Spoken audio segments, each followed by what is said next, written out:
Guys, welcome Ramya Kannan vlogs. இன்னைக்கு ஒரு குட்டி மினி vlog தான். அம்மா வீட்டில் தான் இன்னும் இருக்கேன். இன்னைக்கு அம்மா வீட்டில் என்னென்னலாம் பண்ணுறேன் அப்படிங்கிறத இந்த vlogல பார்க்கலாம். தம்பி பிறந்ததுக்கு அப்புறமா எனக்கு பேபி ஹேர்ஸ் வந்து நிறைய இருக்க மாதிரி எனக்கு ஃபீல் ஆகுது. பட் எனக்கு ஹேர் ஃபால் சுத்தமாகவே கிடையாது. இருந்தாலும் ஏன் குட்டி குட்டி முடி நிறையா வருது அப்படின்னு சொல்லிட்டு ஒரே கொலாப்ரேஷனில் தான் காலையில் எந்திரிச்சோன்னே என்னோட மண்டையை நானே பார்த்துட்ருக்கேன். சரி, ஓகே. இன்னைக்கு vlog எப்படி இருக்குன்னு சொல்லிட்டு வாங்க வீடியோக்குள்ளே போய் பார்க்கலாம். நம்மளோட சேனலை ஃபர்ஸ்ட் டைம் பார்க்குறீங்க அப்படின்னா மறக்காமல் சப்ஸ்கிரைப் பண்ணி பெல் ஐக்கானை கிளிக் பண்ணிக்கோங்க. அப்போ தான் நான் போடுற வீடியோ உங்களோட நோட்டிஃபிகேஷனுக்கு வரும்.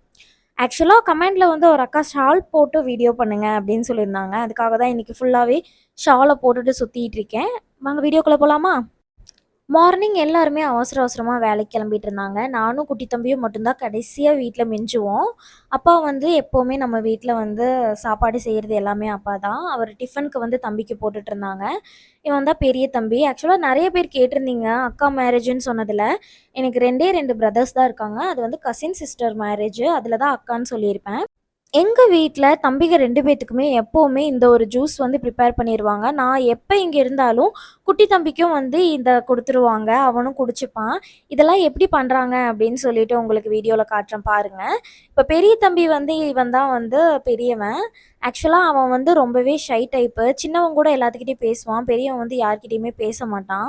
வீடியோ வந்து எடுக்கலான்னு சொல்லிட்டு செவுத்துல வந்து ஸ்டிக் பண்ணி வச்சேன் ஃபோன. பட் வந்து பெரியவன் திட்டிட்டான். அதனால சரி, ஓகே, கிளியராகவும் இல்லை அப்படின்னு சொல்லிட்டு எடுத்துட்டேன்.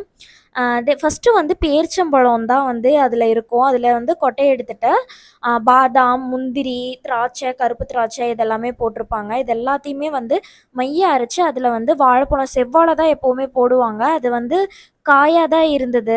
அதனால சரி, ஓகே அப்படின்னு சொல்லிட்டு இந்த டைம் நேந்திரம் பழம் போட்டு அதை வந்து ஜூஸ் அரைச்சி கொடுத்தாங்க. தம்பிக்கு 2 பேத்துக்குமே சுத்தமாகவே உடம்பில்ல. நானும் உடம்பில்லாமல் தான் இருந்தேன். இடையில வந்து உடம்பு ஏற்றணும் அப்படிங்கிறதுக்காகவே கண்டது தின்னு தான் நான் வெயிட் போட்டேன். இப்போது டெலிவரி ஆனதுக்கப்புறம் நல்லாவே வெயிட் கெயின் ஆயிருச்சு. அதை ரெடியூஸ் பண்ணணும். பட் இப்போ வந்து தம்பிகளுக்கு வெயிட் கெயின் ஆகிறதுக்காக தான் இந்த ஒரு ஜூஸை எவ்ரிடே மார்னிங் வந்து அவங்களுக்கு பண்ணி கொடுத்துருவாங்க. பெரியவன் வந்து பார்த்தீங்கன்னா அதை குடிக்கிறதுக்குள்ளே மூஞ்சி அப்படி இப்படின்னு சொல்லிப்பான். அது எல்லாமே நான் வீடியோ கிளிப்பில் ஆட் பண்ணுறேன், நீங்கள் பாருங்கள். குட்டி தம்பி தூங்கிட்டு இருக்கான். அந்த கேப்பில் நம்ம ஏதாவது பண்ணிடலாம் அப்படின்னு சொல்லி தான் நான் தான் வந்து இன்னைக்கு பால் அடிக்கிறதா இருந்தது. இதை எடுத்து வச்சோடனே தம்பி வந்து முழிச்சிட்டான் அப்படின்னு சொல்லிட்டு குட்டி தம்பி என்னோட தம்பி கூப்பிட்டான். உள்ளே போய் பார்த்தா சார் வந்து முழிச்சிட்டு எந்திரிச்சிட்டு இருக்காரு. சரி, ஓகே, அவ்வளோதான் தூக்கம். ரொம்ப கம்மியாக தான் தூங்குனான். ஆனால் எப்போவுமே அவன் தூங்குற டைம் தான் யாராவது கொஞ்சம் சவுண்டு போட்டாலுமே அவன் வந்து டக்குன்னு இப்போலாம் முழிச்சிடுறான். அது நல்லது தான், பிரெயின் வந்து ஆக்டிவாக இருக்குது அப்படின்னு சொல்லிட்டு நல்லாவே தெரிஞ்சுக்கலாம் இதுலேருந்தே. சரி, ஓகேன்னு சொல்லிட்டு அவனை எழுப்பி ஹாலுக்கு கூட்டிகிட்டு போயாச்சு. அப்பா அதுக்குள்ளே வந்து நானே ஜூஸ் அடிக்கிறேன் அப்படின்னு சொல்லிட்டு அவர் வந்து அடிக்க ஆரம்பிச்சிட்டாரு. இனியன் வந்து தவக்குறானா அப்படின்னு சொல்லி கேட்டிங்க. தவக்க ஆரம்பிச்சிட்டான். தவக்க ஆரம்பிச்சதுலேருந்து எனக்கு வந்து இல்லாத பெயினே இல்லை, டிப்ரெஷன் எல்லாமே ஒட்டு மொத்தமாக வந்து கண்ணு முன்னாடி நிற்கும். அந்த அளவுக்கு சேட்டை பண்ணுறான். கண்ணை மூடி கண்ணை திறக்கிறதுக்குள்ளே அவன் எடுக்கக்கூடாதுன்னு நினைக்கிற பொருள் அவன் கையில் இருக்கு. எதையாவது நோண்டிகிட்டே இருக்கான். மீன் மாதிரி சரு சரு சரு சருன்னு போயிடுறான். அவனை பிடிக்கவே முடியறதில்ல. அதெல்லாமே வீடியோவில் எடுக்கிறதே இல்லை. ஏன்னா அந்த டைமில் வந்து நான் செம்ம காண்டாக இருப்பேன். அதனால வீடியோ, ஃபோனு அது பக்கமே போகிறதே கிடையாது. அதனாலேயே வந்து அந்த விஷயங்களையெல்லாம் என்னால் கேப்சர் பண்ண முடியல. இப்போ வந்து வீடியோவில் சிரிச்சிட்டு சமத்து குட்டி மாதிரி தெரிவான். 7 மந்த்துக்கு அப்புறம் எனக்கு அவன் வேறு மாதிரி தெரியிறான். நானே வந்து அவனை சமத்து சமத்துன்னு நினைப்பேன். இப்போ வந்து அதுக்கு ஆப்போசிட்டாக நானே திங்க் பண்ணுற அளவுக்கு சேட்டை பண்ணுறான். இருந்தாலும் நானே தனியாக மேனேஜ் பண்ணுறதுக்கு பார்த்துட்ருக்கேன். ஆனா, எப்படி தான் வந்து இதுக்கு முன்னாடி இருந்த அம்மாங்கள்லாம் பார்த்தாங்கன்னு ஒவ்வொரு டைமும் நான் யோசிக்கிறேன். எங்க அம்மாவெல்லாம் நான் ஒவ்வொரு நாளும் யோசிக்கிறேன். அந்த அளவுக்கு இனியன் பண்ற சேட்டையெல்லாம் ஜாஸ்தியாயிருச்சு. இதுல வந்து இனியன் தவக்கிறது போட்டிருப்பேன். ஆனா, ரொம்ப வந்து கம்மியா ஸ்லோவா போடுறது தான் போட்டிருப்பேன். ஒரு கமெண்ட் வந்து நான் பார்த்தேன். அந்த கமெண்ட் வந்து எனக்கு ரொம்பவே வந்து ஸ்ட்ரெஸ்ஸா இருந்தது. அதுக்கு ரிப்ளை பண்ணியிருந்தாங்க நம்ம சப்ஸ்கிரைபர். இருந்தாலும் வந்து ஏன்டா இந்த மாதிரிலாம் கொஸ்டின் கேட்குறாங்க அப்படிங்கிற மாதிரி இருந்தது. ஒருத்தவங்களோட சூழ்நிலையினால தான் வந்து அந்த மாதிரி விஷயங்கள் நடக்குது. அதை வந்து சோஷியல் மீடியாவில் ஷேர் பண்ணக்கூடாது அப்படிங்கிறதுக்காக மட்டும்தான் வந்து ஃபேமிலி விஷயத்தை வந்து சோஷியல் மீடியாக்குள்ளே கொண்டு வரல. அதுக்காக வாய்க்கு வந்ததை நீங்கள் பேசணும் அப்படிங்கிறது கிடையவே கிடையாது. என் ஃபேமிலியில் என்ன நடக்குது அப்படிங்கிறது எனக்கு மட்டும்தான் தெரியும். வீடியோவில் நான் காட்டுறதெல்லாம் மட்டும் பார்த்துட்டு என்னை நீங்கள் ஜட்ஜ் பண்ணி பேசக்கூடாது. என்னை பற்றி தெரிஞ்சவங்க அதை பேசுகிறது கிடையாது. தெரியவே தெரியாமல் போகிற போக்கில் ஒரு கமெண்ட் பண்ணிட்டு போகலாம் அப்படின்னு சொல்லி பண்ணுறவங்க தான் அந்த மாதிரி ஒரு விஷயங்களை பேசுகிறீங்க. பட் நெறையா வந்து என் லைஃப்ல நான் க்ரோத்தும் பண்ணி தான் வந்திருக்கேன். அதில வந்து கண்ணனும் என் கூட இருந்திருக்காங்க. அவங்களுக்கு சரி எது, தப்பு எது அப்படின்னு சொல்லிட்டு தெரியும். என்னோட சுயநலத்துக்காக எப்பவுமே நான் அவங்கள வந்து யூஸ் பண்ணிக்கிட்டதே கிடையாது. அவங்கள கேட்டா அவங்களே இதுக்கு பதில் சொல்லுவாங்க. பட் இத பத்தி பேசி என்ன அப்படிங்கிறத கொண்டு போக வேண்டாம் அப்படிங்கிறதுக்காக தான் நான் அவங்கள இந்த விஷயத்துக்கு கூப்பிடல. பட் என்னோட ஹஸ்பண்ட நான் எந்த அளவுக்கு பார்த்துக்கிறேன் அப்படின்னு சொல்லிட்டு எனக்கு தெரிஞ்சவங்களுக்கும் தெரியும். என்னோட ஹஸ்பண்ட்க்கும் தெரியும். அதனால நான் அத பத்தி ஃபீல் பண்ணது போறது கிடையாது. இருந்தாலும் இந்த மாரி ஒரு சில தற்குறீஸ் வந்து இப்ப கமெண்ட் பண்றாங்கல்ல, அப்போ வந்து எனக்கு கொஞ்சம் காண்டாகும். என்னன்னே தெரியாம வந்து பேசிட்டு போதே அப்படின்னு சொல்லிட்டு.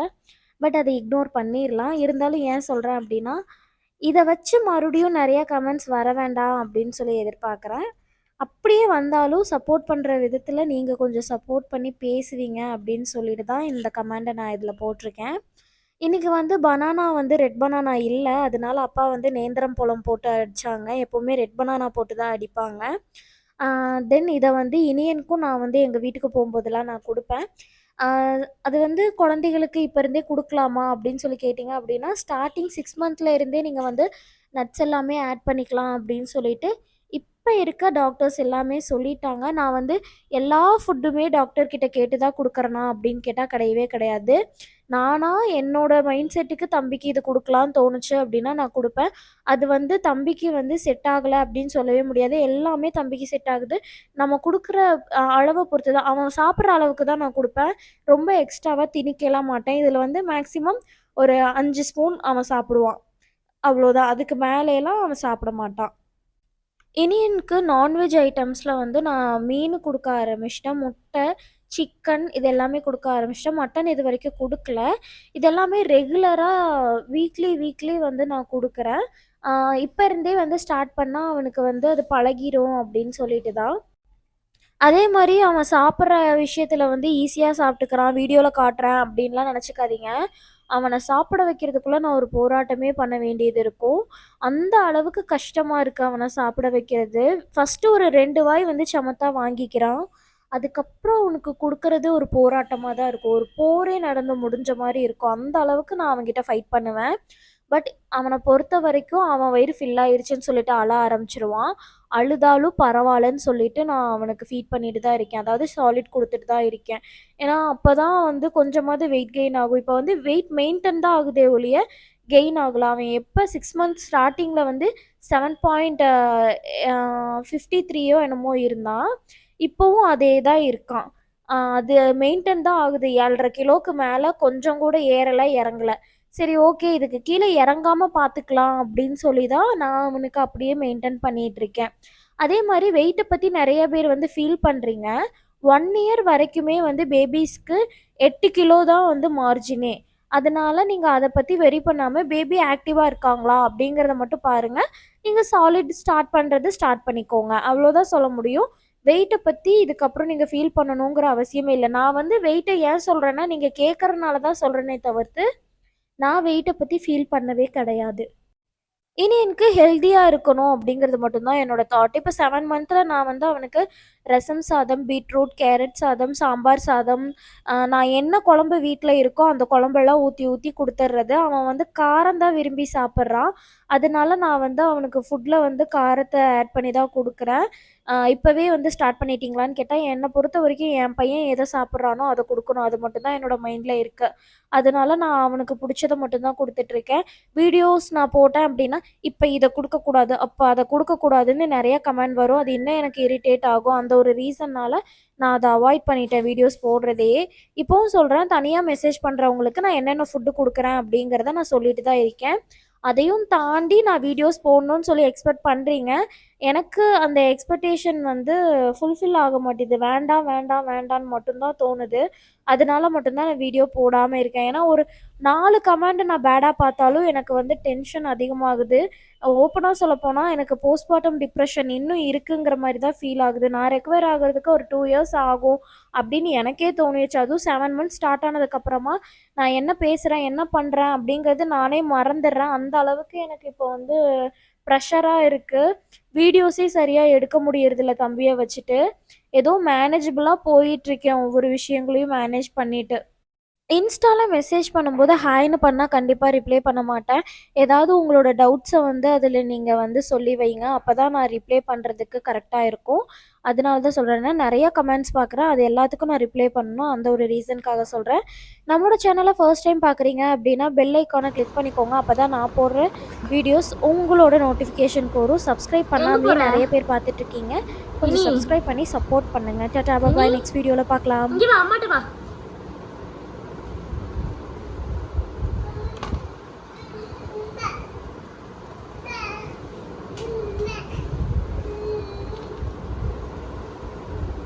உம்மா. என்ன உம்மா? யார் உம்மா?